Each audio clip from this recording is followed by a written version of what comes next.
Good evening, everybody, and welcome to this Rangers Review Europa League special, our second of two special evening shows right here in Seville as we look ahead to Wednesday night's Europa League final between Rangers and Frankfurt. I'm Derek Clark. I'm joined as ever by Joshua Barry. How are we doing, Joshua? Another hard day at work?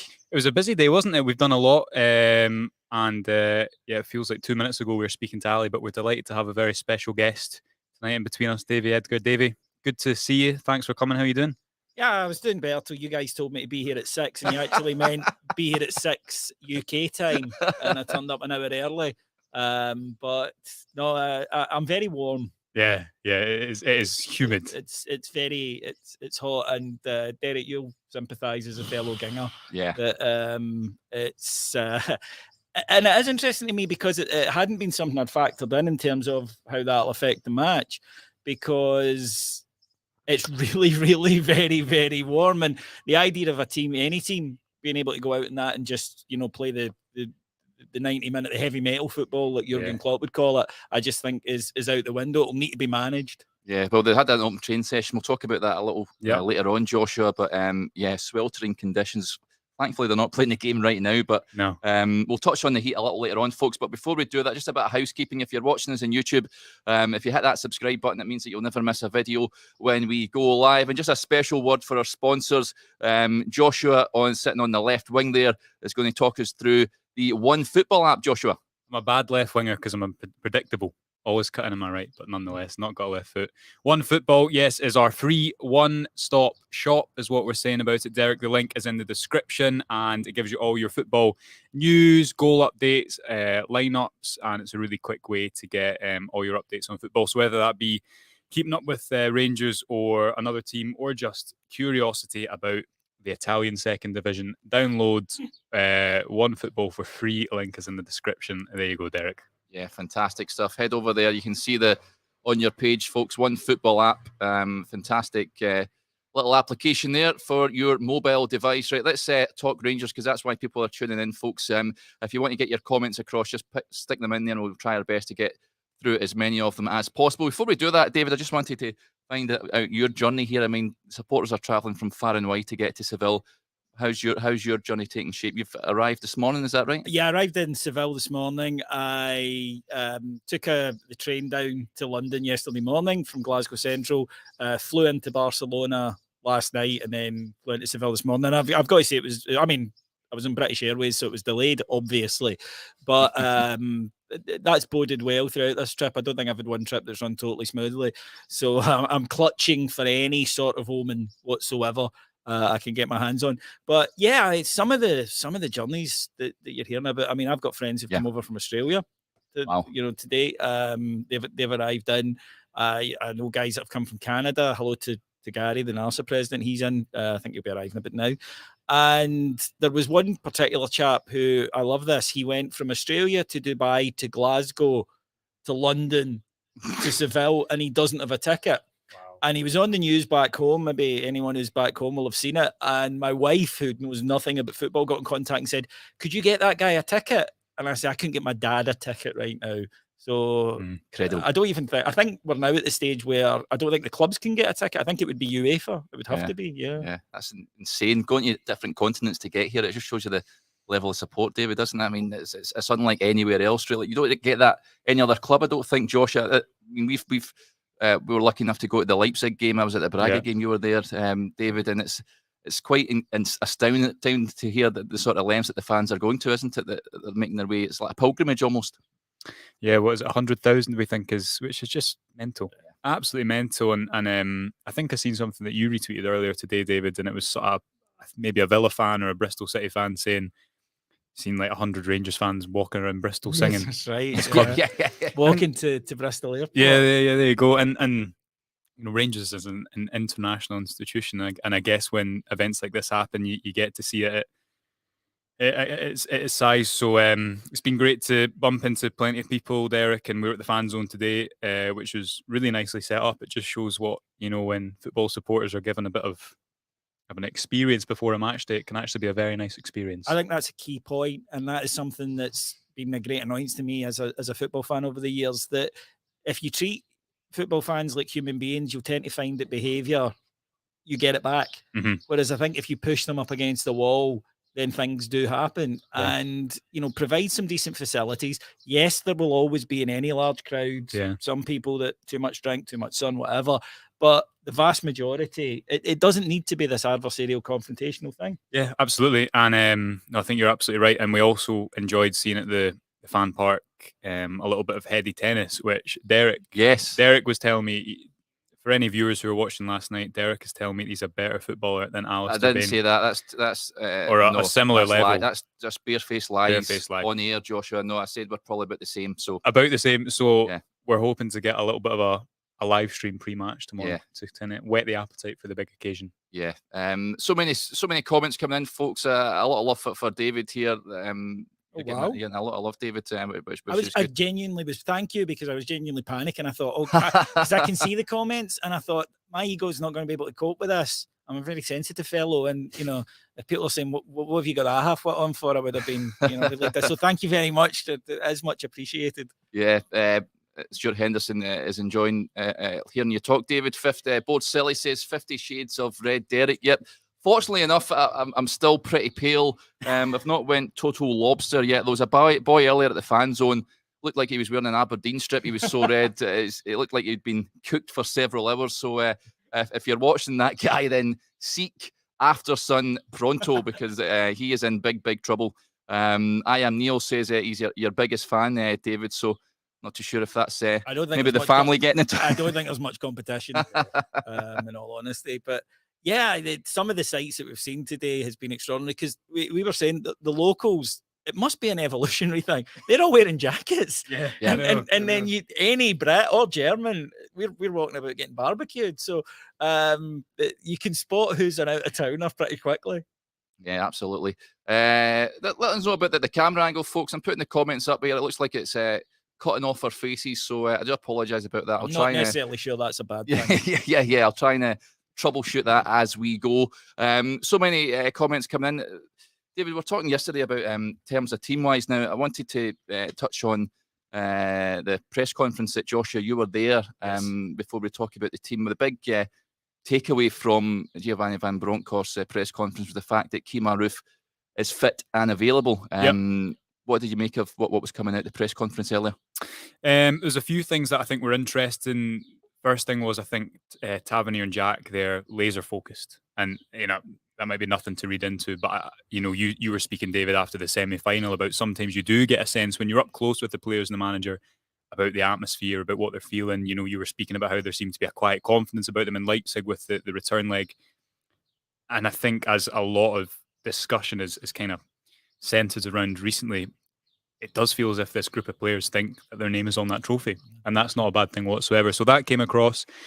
Kemar Roofe's fit, which is brilliant. I don't think he'll start. Van Bronckhorst said that I think it was 1 day of training. He'd been with the team doing some individual training before, obviously match sharpness and fitness.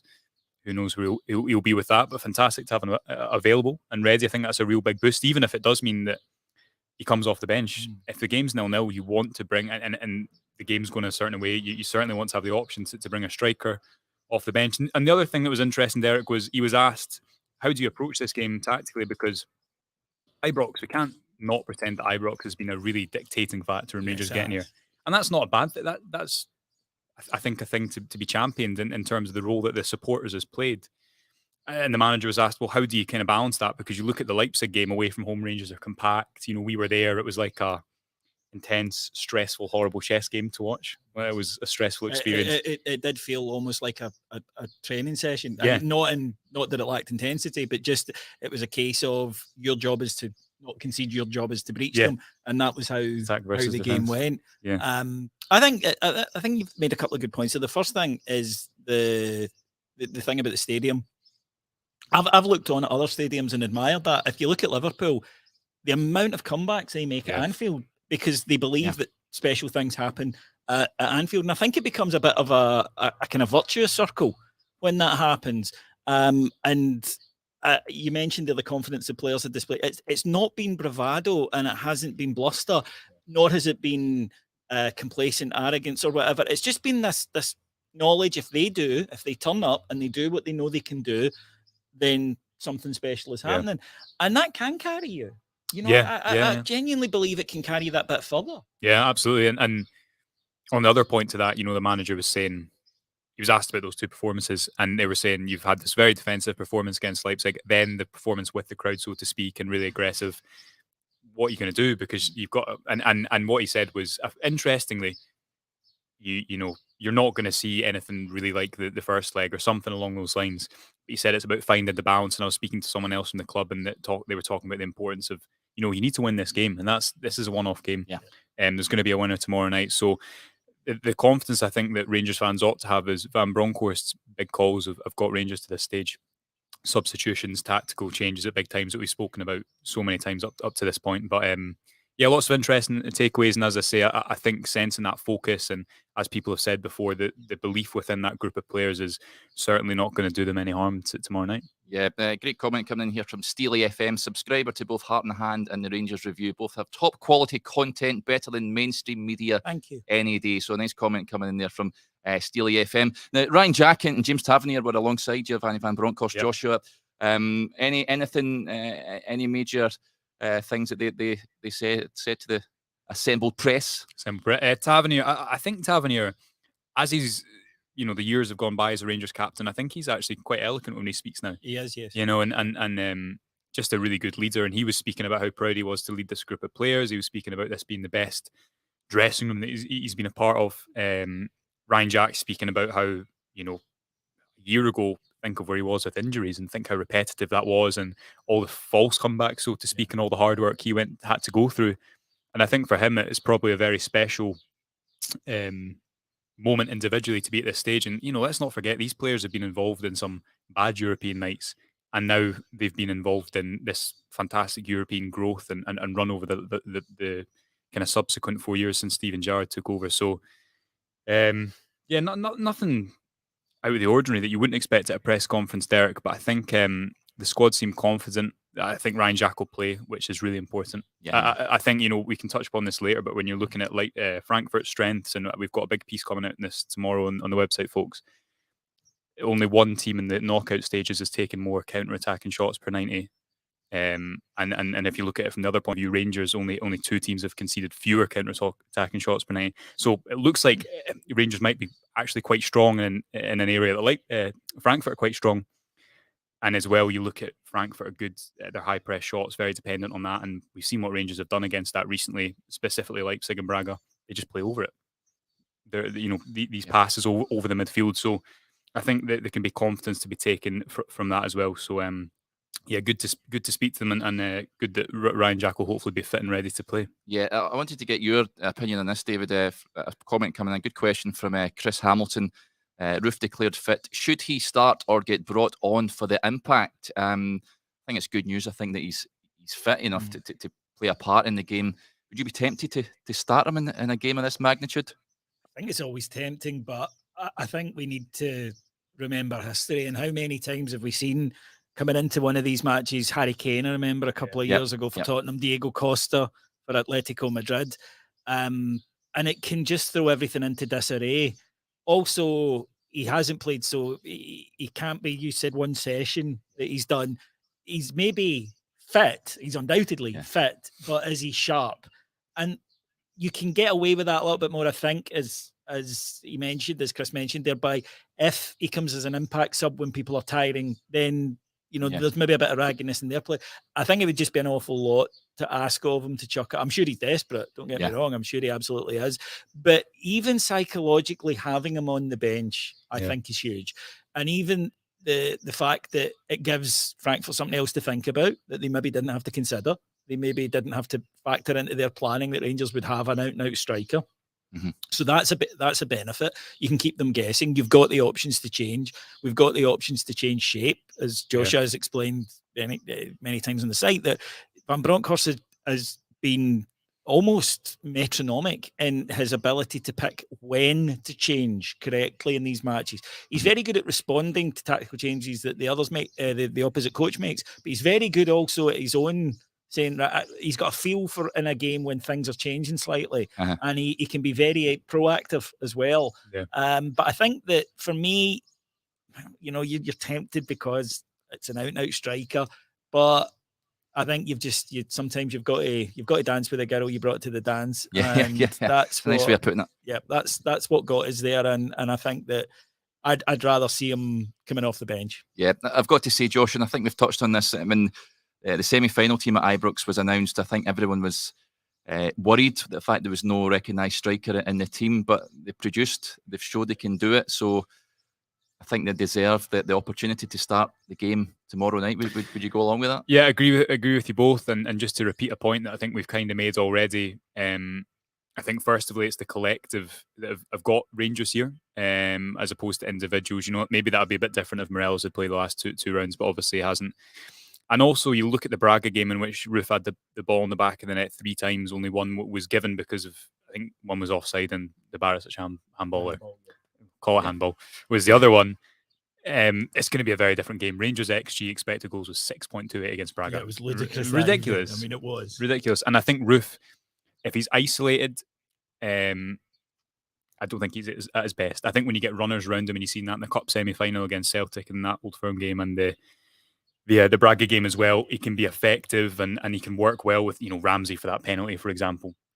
But I think what you've seen with Van Bronckhorst again in the semi-final, we find solutions to get up the pitch in terms of Kamara with his back to goal, Tavernier at the back post. That's so important for Rangers in terms of Tavernier attacking the back post. And 2 Rangers goals against Leipzig come from floating the ball towards the back post, and even just that physical presence gives a target in the box. So there's ways to work around it, and I think the biggest thing is you need, in this heat and against a German Bundesliga team who are going to be really threatening in transition, you need runners on there as well. And maybe if Roofe, if he's at peak sharpness, you can start him. But I agree. I think see where the game's going, let the game tire a bit, and then maybe with him and Ramsey, allow them to affect the spaces. Yeah, I'm glad you brought up the heat, because Kenny's posted a great question here. Hi, Kenny. What's the temperature like there tonight, lads? Do you expect it to be a factor tomorrow night?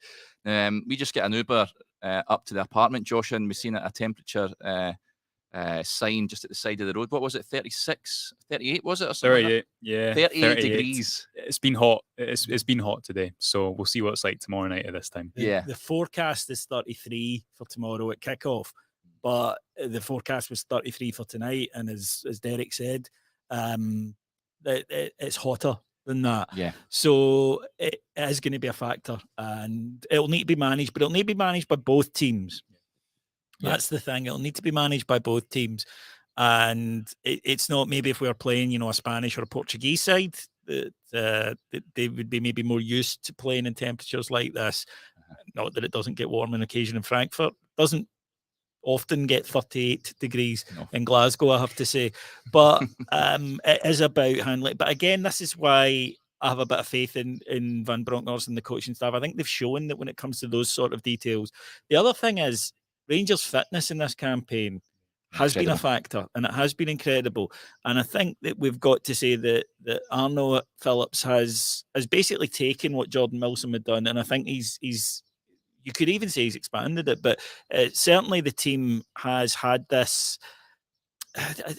It's coming good at the right time. It's having stamina when it matters. So I think that they'll be all right, but it's going to be a tough shift. You know, we're hearing about all the things players are expected to lose X amount of kilograms in body water throughout the match. You mentioned that someone had asked about water breaks, but it wasn't quite clear. Yeah, you obviously said it when you arrived tonight, David. Will there be water breaks? And someone mentioned it in the press conference. I hadn't thought about it either. I don't know what the kind of. I presume there's some UEFA regulation about a certain heat or whatever. But yeah, again, as we've discussed, obviously there's a lot of international players in there. A lot of players that have played away in Portugal and done these trips before. And I think the thing as well, you're not playing a Spanish or a Portuguese team who maybe is not only used to it, but used to making the ball do the work in these conditions. So I guess we'll only know tomorrow night. But it's not quite as humid as I thought it would be, Derek. And there's a wee breeze which cools you down every once in a while, which is nice. Yeah, it certainly is. Let's get to some of the questions. Scott Berg says, Derek is like me, lobster tan. Yeah. Thankfully, I'm still quite pale. Although I've seen my media pass, I had to take my picture for my media pass. I picked that up earlier on, and it's I've got tomato face syndrome. So I think a bit of aftersun going on this evening. It's a good question that came in here, David. I wanted to touch on this from John Turner. I think we will start with a back three, guys. Would you be tempted to start a back three? I think it will change throughout the match. I think at some point, John, I think you're 100% correct. It might not be at the start, but it might be 10 minutes in. Oh, there we go. I don't think we were expecting last night as well. Fireworks are starting early. Yes, I could see you starting with it. Yes, to just get a feel, because it is, I would say, our most secure system.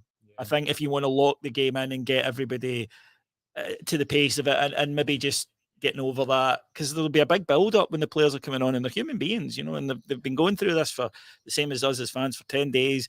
Then there'll be the pre-match palaver. So yeah, I could definitely see Gio saying, right, first 10, 15 minutes, we want to keep it controlled. And I think that's the system that gives us most control. Yeah, I think you're right, but I think they will be aggressive. And I think the thing is, you look at the Frankfurt game against West Ham, and they score within a minute, and it's the wing backs. And I think that's when, we were speaking about with Ali last night, if you're playing a back five against the back four, but the back four is quite passive and maybe not man marking, as we've seen Van Bronckhorst do, there is the opportunity to isolate an aggressive wing back against Pablo Fornals, who doesn't want to be defending his back post. Yeah.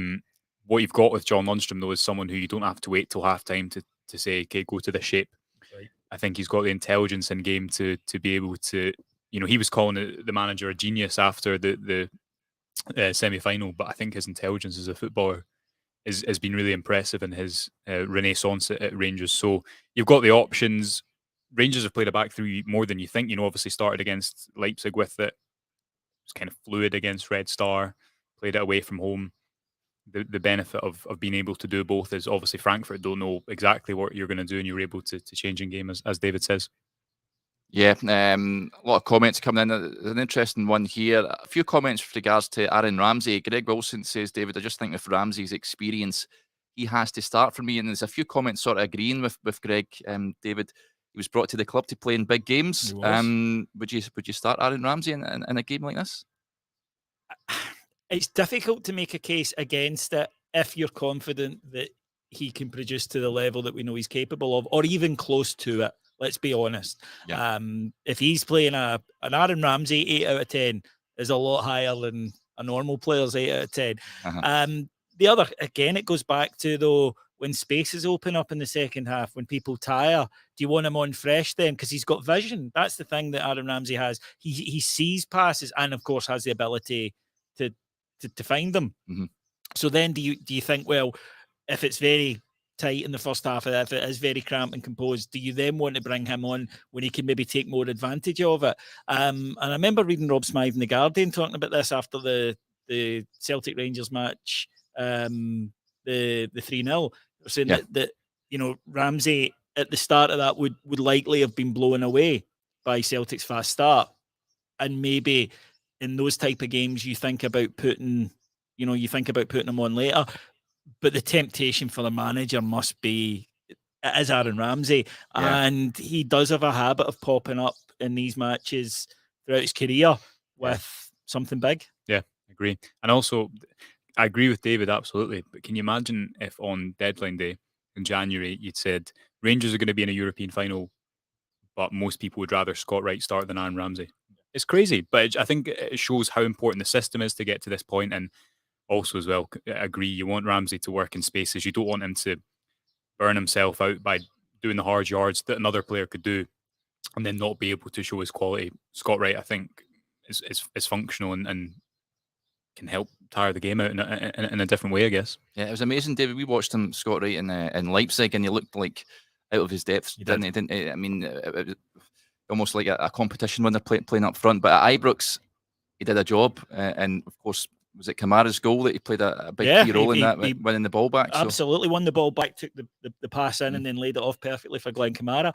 I think, look, it's an old football cliche, but I think there's some truth in it. I think sometimes Scott Wright tries too hard, and I think he overthinks things, and he needs to just trust. He's got the ability. The ability has brought him to where he is, and he needs to just trust that and let it go.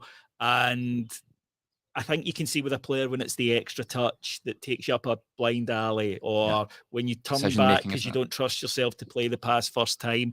But he will give you a shift. The balance, of course, I've just made my case saying why I'd probably play Ramsey off the bench. The balance is, what if the game's gone by then? Yeah. Then you look back and say, should he have started? I'm glad Giovanni van Bronckhorst has to make that decision and not me, because I just get to complain about it if it's wrong. But to go back to a point Joshua made right at the start, I think that Van Bronckhorst has definitely earned throughout this European run our trust that he will come up with what's right. Yeah. Let's get through a few more of the comments coming in. Ross gets in touch.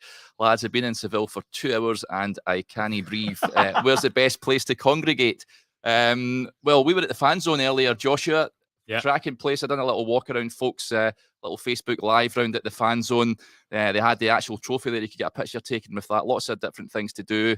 There's a sort of mobile football pitch as well. There's guys playing football in sweltering conditions, but it really is a cracking location. It's smack bang in the middle of a sort of park, isn't it? With a moat nice. round about a lovely building, arts building. But what did you make of the fan zone? Oh, I mean, the city is beautiful. We were getting a little tour by our taxi driver on the way back to the appointment tonight, Derek, all the buildings and rooms or whatever. If you're I'd say I to see it Ross, made a deep impression on you, all the buildings and whatever. There's a 15th century, monastery, and you're like, oh, it's a building and stuff. You got the Europa League final on your mind. That's what it is, exactly. He's too young to appreciate good architecture. Exactly. To be fair, the taxi driver, she born in Frankfurt but loves Scotland, so her heart was split. She was desperate for a tip. yeah. She was just covering all bases. Well, it's on Uber, Derek, so that's it's your responsibility. Yeah. Yeah, I'd say to Ross, loads of good places to go and explore. A lot of people are maybe congregating around the river. We had dinner there last night. It was really nice. So we'll be heading out. We're in, what's the area called? I've forgotten it now. Triana.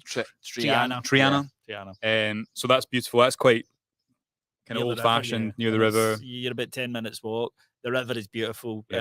Go down there and have a wander along it. And there's loads of places, as the guy said, to eat and drink when you're down there as well. If temperatures keep up like this, I think we'll all be tempted for a little swim in it. The boat rides go on quite late as well. So I would recommend See all the buildings. See all the buildings. Yeah, there you go. Seville has nice buildings. Joshua Barry. I said it. Yeah, I said it first. Absolutely. Joshua Barry tour guide. Ross adds on. Got the train down with a group of Frankfurt fans, and they supplied us beers for the journey. Top guys. Hope their team gets pumped tomorrow, though. Couldn't. That's my type of attitude. I like that. Yeah. Got to say, Joshua. Ross. Yeah, I spoke to a group of Frankfurt fans, and they were cracking guys. Really looking forward to the game. They feel that it's like 60-40 heading into this final in their favour. They fancy their chances going into this one. And actually, the boy gave me a handkerchief and said, you might need that tomorrow night at full time. That's confident. So yes, but in the main, the Frankfurt fans and the Rangers fans so far getting on mightily fine. It really is a cracking atmosphere out there. Great atmosphere in the city. It is hard to split the teams, though. Even if you look at the possession share they've had in the knockout stages, Frankfurt have averaged 42%, Rangers 44%.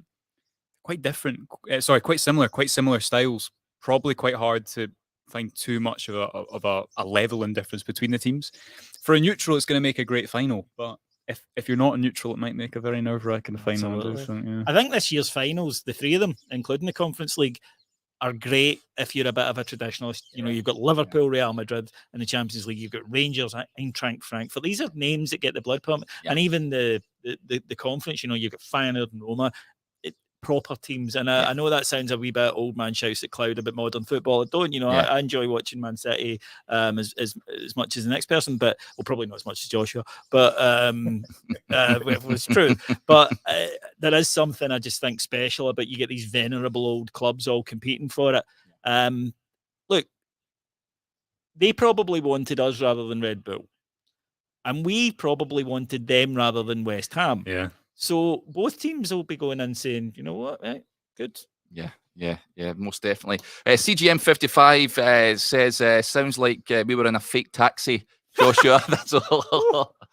Gentlemen of a certain persuasion, will know exactly what CGM 55 is talking about there. The Curry Muncher says it's a complete opposite of the Clyde talking about. Pretty much, yeah. You wouldn't want to swim in the Clyde, would you? You've nailed that, yeah. It's a different colour.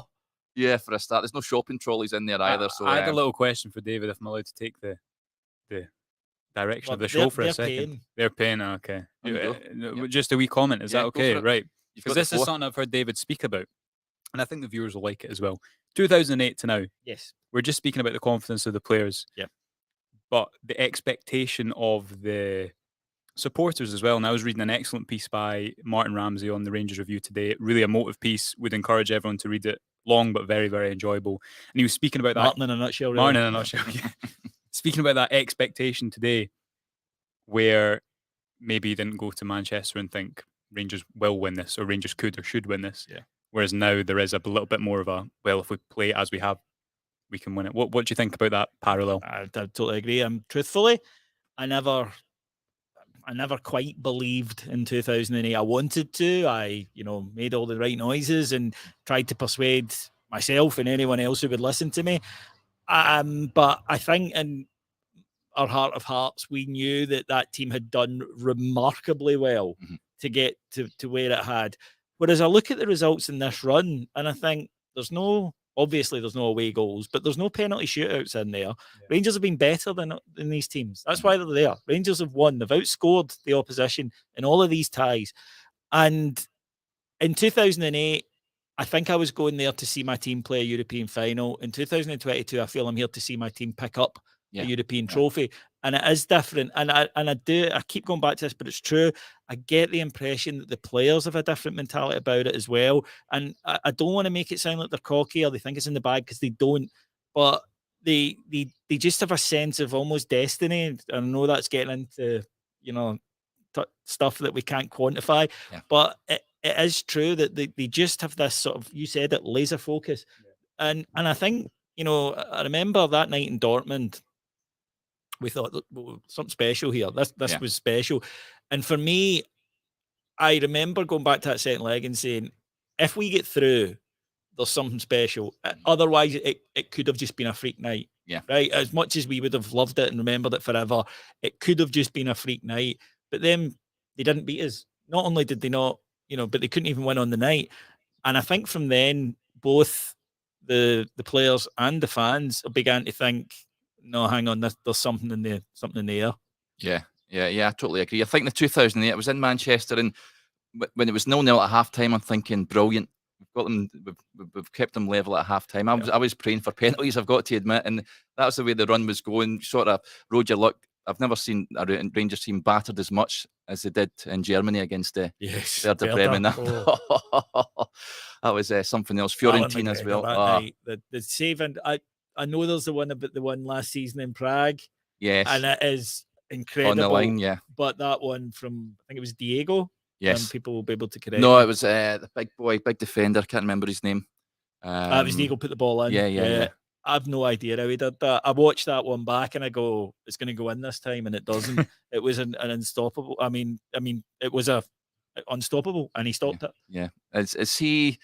I want to get your views on this. Best save you've ever seen from a Rangers goalkeeper? I know there's the Van Hooijdonk Gorum save. Is that for you? I was in the stadium that day, and I was right up. I was in of course, I was in the stadium that day. So were most of you if you were alive, I'm sure. But I was in the main stand on the edge of that 18-yard box, and I saw the ball coming in, and you saw Van Hooijdonk barreling in. He was a big man, and you heard them. You heard the contact he got with the ball, right? And it's a goal. And then, how the hell did he do that? It was just extraordinary. And the thing was, back then, Goram was doing, which doesn't say a lot for Rangers defence, right enough. He was doing that regularly. But I must say, those two from McGregor, though, are right up there.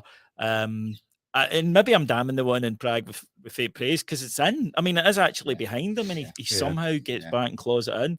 Just, highlight reel saves. Yeah, and we asked Ali, who was on yesterday, who's the best for him, Goram or McGregor? What sort of... Oh, this question always gets me into trouble. Whenever I say this, I'm going to make... You see Stefan Klosser going out? I know, don't worry. I'm going to do a really mealy-mouthed politician-style answer here and say that Alan McGregor is the greatest Rangers goalkeeper of all time. His longevity over two spells, what he's won, his professionalism and his attitude mark him out for that. He is not only a genuine Hall of Famer, he's in that pantheon, he's in that level above. But Andy Goram was the best. In 92-93, Andy Goram was the best goalkeeper in the world. There wasn't one goalkeeper a Rangers fan would have swapped him for, and we could have got, top goalkeepers. So for one season, Gorham was the best. Overall, the greatest Ranger would be Alan McGregor. Yeah. Joshua? Diplomatic. Well, obviously, I was not born in 92, 93. It was a few years There's away. no Who's- way you haven't gone back and watched every Of game. course, I mean, it's an interesting argument because I think my dad would probably say Gorham and I'd probably say McGregor, but it's probably confirmation bias by age. Yeah, and, But- and that's true because Yeah. you know when I think of Andy Gorham, I don't just remember Andy Gorham. I remember being 16 and Rangers Yeah. having loads of money and everything was great. So And there's that there's colours it. context to it as well because you think of McGregor then coming back and having the season he had last season, whereas goals saved above average. So how many goals he saved above average? 8, which is a huge number. You know, the different 8 goals difference for goalkeepers. You think of the Old Firm 1-0 win where he tips that onto the post from Lee Griffiths and then claims he didn't even save it to try and not get a corner. And you think moments like that really significant. And even in this run, you know, this hasn't been his best season, but that penalty save against Red Star, Huge, yeah. huge. Oh, massive! It really was, and that was celebrated like a goal because we knew. Yeah. And big players, top players, pull out moments like that when you need them, and that's why Alan McGregor and Gorham was the same. Yeah. But that marks you out from being, I think, a good goalkeeper and a great goalkeeper because you pull off these remarkable saves, but not when you're 4-0 up against St Mirren. Yeah. You pull them off in Bremen. Big moments. Pull yeah. them off in an Old Firm match, and that's why those two are in. Let's be honest.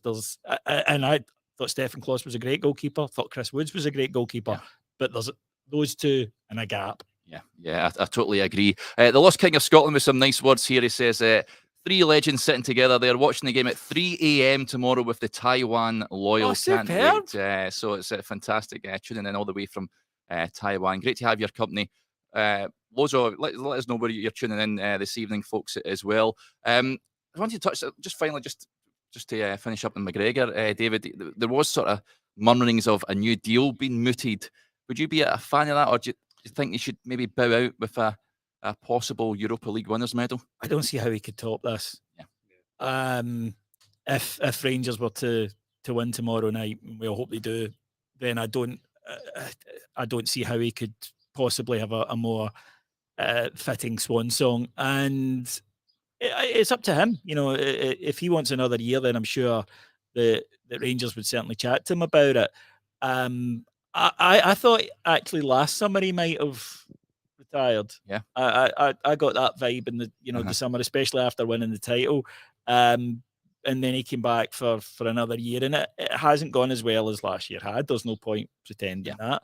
There have been more errors than we're used to from Alan McGregor, but there are still the performances that we've discussed. I don't know if he wants to commit to another full year of. It's not the playing; it's the getting up at silly o'clock to go training. It's the doing the running. It's the watching your diet. And I wonder if he would want to commit to that for another year. Yeah. Can you see him if he does hang up the gloves, Joshua, taking on a coaching role, perhaps, or something like that, staying behind the scenes at the club? I can imagine him being rather forthright Yeah. coach. I think go out when you're on top. I think Yeah. David's right. You know, you think of last season. Back then, you'd have said it's hard to top that. To go unbeaten in the league season, to win the 55th title for the club in that season of all seasons. If they were Defensive record. yeah. What was the conceded, best in however long? Ever, yeah. Britain, yeah. If you go and win it tomorrow, even if you don't, I think go out when you're on top. I think there's a real, not skill, but you probably look back and be grateful that you did that. So I think go out when you're on top, when you're really fondly remembered, and let that be people's last memories of you. And he's 40 now as well. You know, he's as much as a goalkeeper, he is quite old. Yeah, for a goalkeeper. Yeah, it's only really Buffon. Buffon's still playing, is he? 43, Parma. Buffon's playing, but he doesn't play every game. Is that right? Is it? Yeah, well, over the last couple of seasons, he I hasn't played presume every so, game yeah. because he'd be at PSG, Yeah, and he wasn't a regular starter. So, and he's a freak. Buffon, and Buffon's admitted in the past that he doesn't have any interest outside football. And Alan McGregor does. No, not that. But he's got family, and and I just think that there comes a point where that they may, all footballers might say, do you know what? And I don't see how. I'm delighted though he's getting this opportunity because he obviously was denied it in 2008. Yeah, and in terms of John McLaughlin potentially taking over the number 1 spot, would you be opposed to that next season? Well, any club, if you can get better, then go and get him. But it wouldn't be, given that there probably will be a lot of key areas that need addressed in the summer, it wouldn't be the first place I'd be spending money, no. Yeah. I think McLaughlin has shown it's not just about being a good goalkeeper at Rangers. No, he's not as inspirational a shot stopper as Al McGregor, who is. Yeah. Okay. But he's shown the ability that you need at Rangers, which is you may have very little to do and then be called upon to deal with something, even something routine. But if your concentration has faded, you'll make a mistake. And we've had goalkeepers like that over the years that, it wasn't even that they were called upon to make a wonder save late on. It was they were called upon to deal with a corner, and because they hadn't had anything to do for 89 minutes, they couldn't do it. I like McLaughlin's kicking. I think he's a good passer. I think he comes off his line very well, and he commands his box. Again, if there's a Bosman available or a cheap goalkeeper who's better than John McLaughlin, then fine, bring him in and make him the number one. But if not, I wouldn't be spending valuable transfer money on a goalkeeper, no. Yeah, totally agree. Loads of comments coming in, folks, with regards to McGregor. John Joe Senna says, we need some McGregor moments tomorrow night. Let's hope not. Let's hope he's a virtual spectator. Paul McGarrigle says the same thing. Hope McGregor has a very quiet night. Some of you telling us where you're watching the game. MG Nuts, thanks for this, guys. On Lake Garda with the fam, so we'll be only walking out of the airport in Edinburgh tomorrow. You're helping soften the blow by getting the battle fever on. Well, that's fantastic stuff. Nice place to be, though. Oh, there's worse places to be. Oh, most definitely.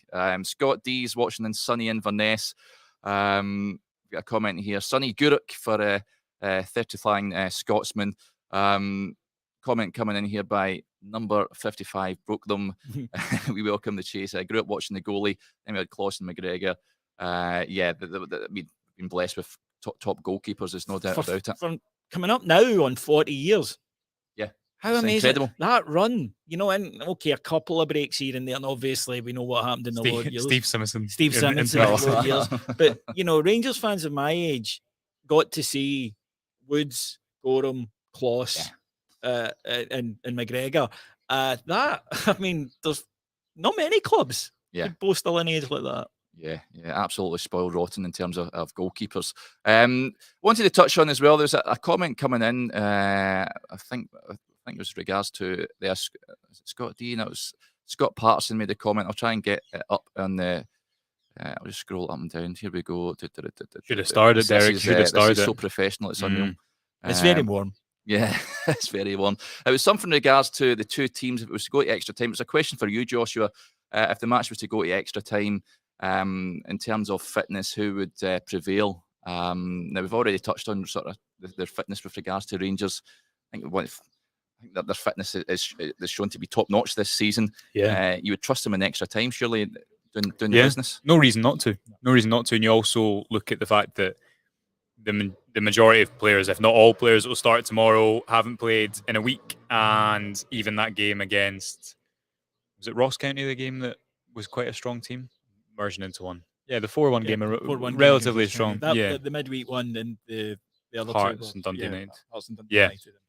That's it. Sorry, if the game goes to tomorrow to extra time, who's the more physical attributes to go on and win? Well, again, I think you probably look at the fact that both teams very strong in transition of players like someone like Calvin Bassey. You look back to that extra time in the Old Firm Cup semi-final and that sprint for the winner.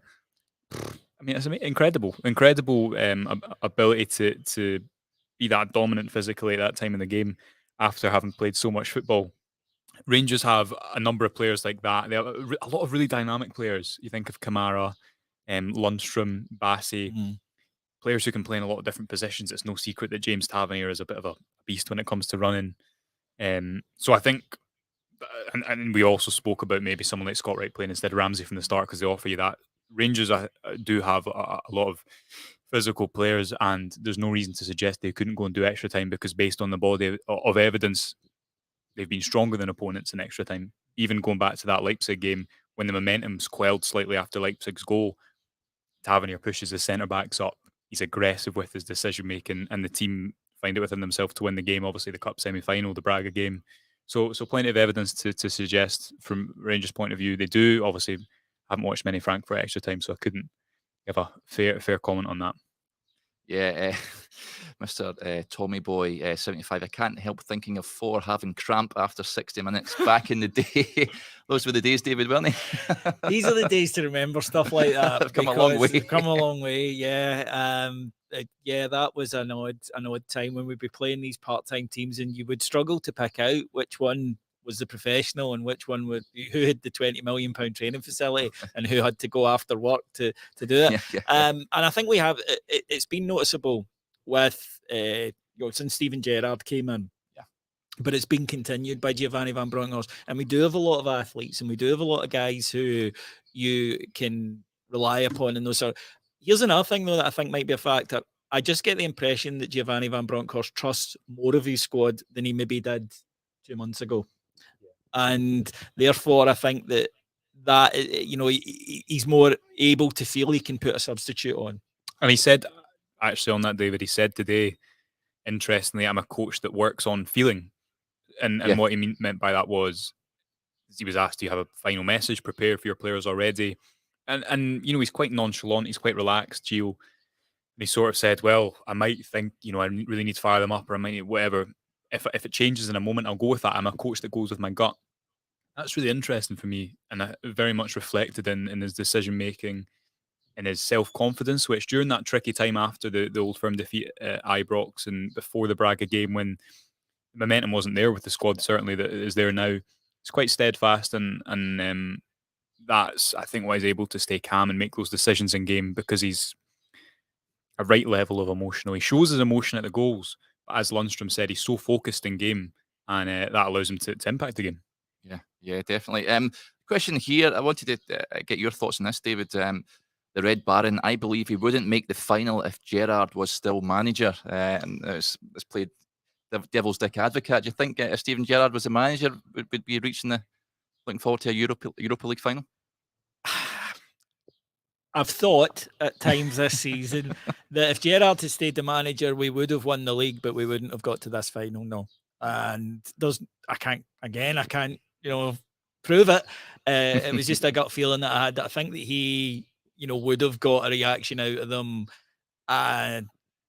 but I don't. I think that Giovanni Van Bronckhorst, Steven Gerrard has an awful lot of qualities as a manager, and he'll continue to show throughout his career. And Gio's got an awful lot of qualities as well, and they've got strength in different areas. And one of the areas I think that Gio is strong, which is probably no surprise given the type of football he played, in the clubs he was at, I think tactically he's incredible. And I think that the Lundstrom comments were so illuminating, because that's that trust, that's that total trust that players have in him, which you get when you're proved right. There's a famous story at Chelsea when Mourinho told his players April 18th against, I think it was Bolton, wasn't it, that you'll win the league that day. Yeah. Right, you'll win the league that day. And they did. See, after that, those players, they thought he was, and I think Rangers are getting, in obviously a smaller way, that in these big games, Giovanni Van Bronckhorst has said, do this and it'll work. And it has worked. And I do think that over the last couple of months, you mentioned that period there, confidence was low. And I think that there was a sense of drift, and that's not there anymore. It just doesn't feel like that, and feels the right word for it. And I think that I would tend to agree with him. Yeah, and I can't prove it, but Gerrard had raised us until he hit the glass ceiling. But I think that he also was part of why the ceiling was where it was. Yeah. Whereas I think Van Bronckhorst has enabled us to push past that, but of course he then now has to deliver a league title. Yeah, that's it here at Rangers. It'll be a big summer ahead, of course. Chris Sheridan mentioned this, Joshua. I think we touched on this a little bit yesterday, but the boys in Gio look so laid back, different vibe from 2008. It's written in the stars. Tav first goal, 3-0 Rangers, so very confident 3-0. As Chris. So hope you're right, Chris. Done by half time. But we touched on this a little bit with Ali yesterday, the sort of Roy Mackay and Gio effect. They've played in big games like this, so they just exude that sort of calmness, don't they? And that sort of manifests itself onto the players. Yeah, and we also spoke about David speaks about a glass ceiling there, and I think one of the things that Van Bronckhorst has broken that Gerrard couldn't is that in-game recovery. Braga, the Old Firm, Malmo. Think of Malmo. Rangers could have played 4 days and not scored in that game, and I think that's twofold: scar tissue, and sometimes maybe you just need a break and a new approach. But also Van Bronckhorst maybe is discouraged the crossing in those type of situations. But Van Bronckhorst is very relaxed, and maybe it's just the case that the players, this brings out something different from them. Maybe it's a case that in football, a squad cycle can only be for a certain amount of time, and after now 3-4 years with Gerrard, they respond better to that.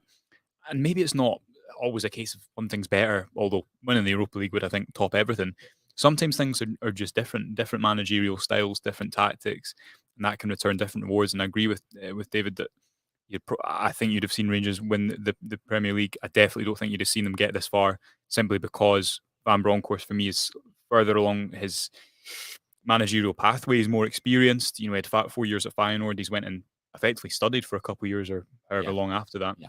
And his ability to change in game means that no one can forget that was at that Dortmund game, the feeling at halftime within the ground. It was, oh no, we finally poked the bear and the bear's woken up. Right after halftime, that changes. I don't think Gerrard had I don't know. I think it would probably be unfair to say he didn't have the ability, but he certainly believed in his system. I think he had a philosophical limitation, and he's not alone in this, because I think that there are two main schools. There's obviously differences, but I think there's two main schools of coaching, which is the guys who are like Klopp, who say, no, the system is right. If it doesn't work, it's because we haven't executed it properly. And that's one school. So it doesn't change. And I think Gerrard was in that. It's like the system is the right system. It works. We just haven't done it properly today. Whereas I think that Van Bronckhorst is more the other side, which is, well, okay, but different matches, different circumstances require different approaches. And it's just a philosophical thing.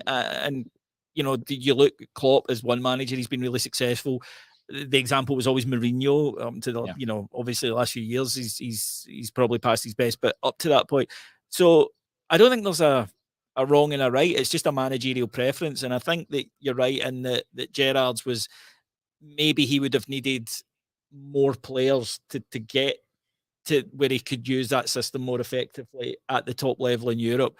Whereas I think Van Bronckhorst is more prepared to say, we have some weaknesses, so I'll cover them with this. Yeah. And that might mean that we lose focus in a certain other area, but that's okay. Well, then in the second half, we'll do that. And I think he has that flexibility. Yeah. I wanted to touch on this great comment coming in from CGM55. Lundstrom's turnaround is remarkable. Remember, Gio started Sands away to Aberdeen, first game back in January. Have you seen a turnaround quite like that in a player at Rangers, David, in your time of watching? There's only one, Hateley. Yeah. And in Hateley, it wasn't, there was different circumstances. Hateley was, he wasn't Ali McCoist, basically. And it wasn't his fault that the manager was always going to, we as fans thought it should be Ali McCoist and one other, whereas Graham Souness thought it should be Mark Hateley and one other. Yeah.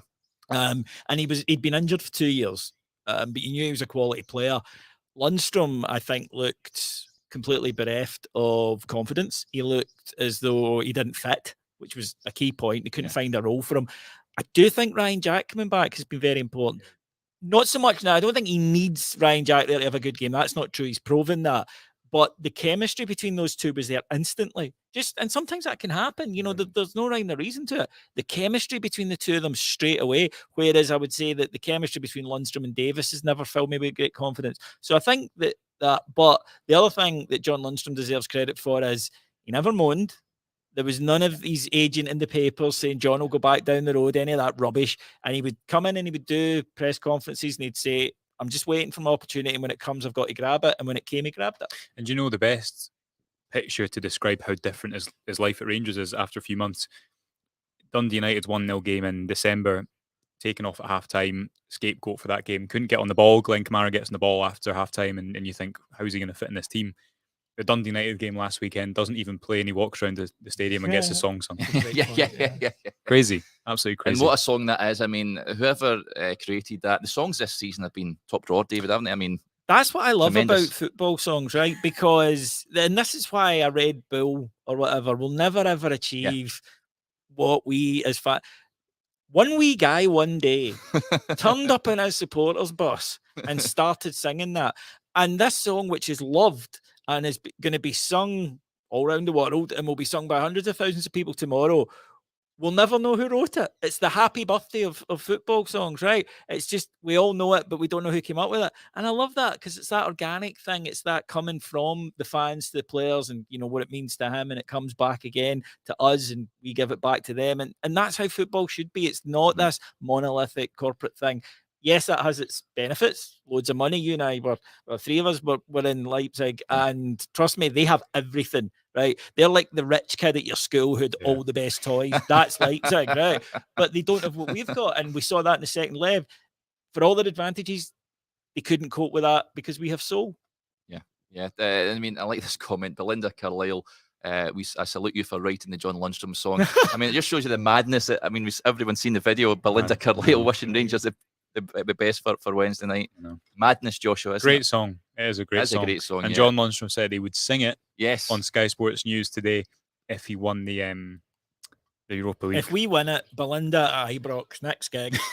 John Lundstram to make an appearance, and she's contractually obliged to only play Heaven Has a Place on Earth 24 times.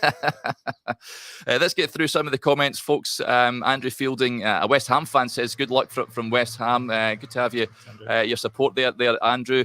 Let's get through some of these. Nicola Stubborn there, praising Andrew as well. A lot of people, a lot of confidence in the comments as well. A lot of people backing a 3-1 victory for Rangers tomorrow. Alistair's watching us all the way from Lagos in Portugal. Thanks for your company, Alistair. A question came in with regards to Ryan Jack. David, and I want to get your opinion on this. Now, he hasn't played since the semi-final, of course.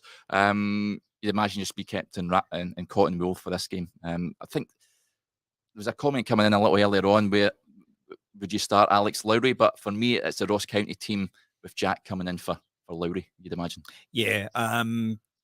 Look, it's tempting, Alex Lowry, right? Because he's something special, isn't he? Special, and then he does that on Saturday. You already knew he was special, and he does that, and you think, I mean, that's it. If Kevin De Bruyne does that one movement to throw the defender off and then just passing it in, all in the same passage, then you're raving about it. But we have to be careful that we don't then take our excitement and then say, well, he can go into that he hasn't played a team or a game of this level. He will do, and I certainly wouldn't have any compunction if we needed a goal about throwing him on.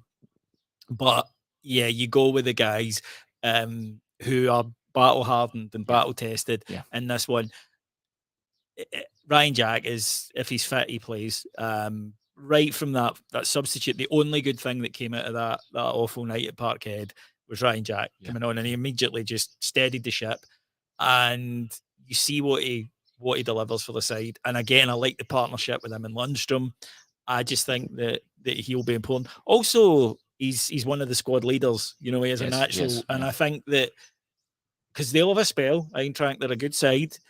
When it's tough, players need to be able to look around and see those guys, and having him on the field, I think, is big, not just for us as fans, but for the rest of the team. And to get the best out of Tavernier. His understanding with Tavernier of when to cover, I think that's so important, especially you think of Kostic down that side, Kamada, that's where Frankfurt are really, really dangerous. Who else is going to fulfill that role, really?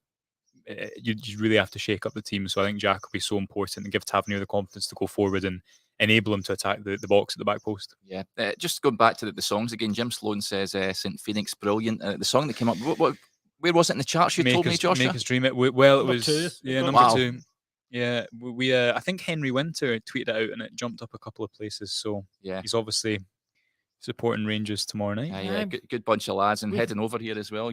Yes, wee fat Jukesy and Al, who's the talented one. I'm only kidding, Stevie. I love you.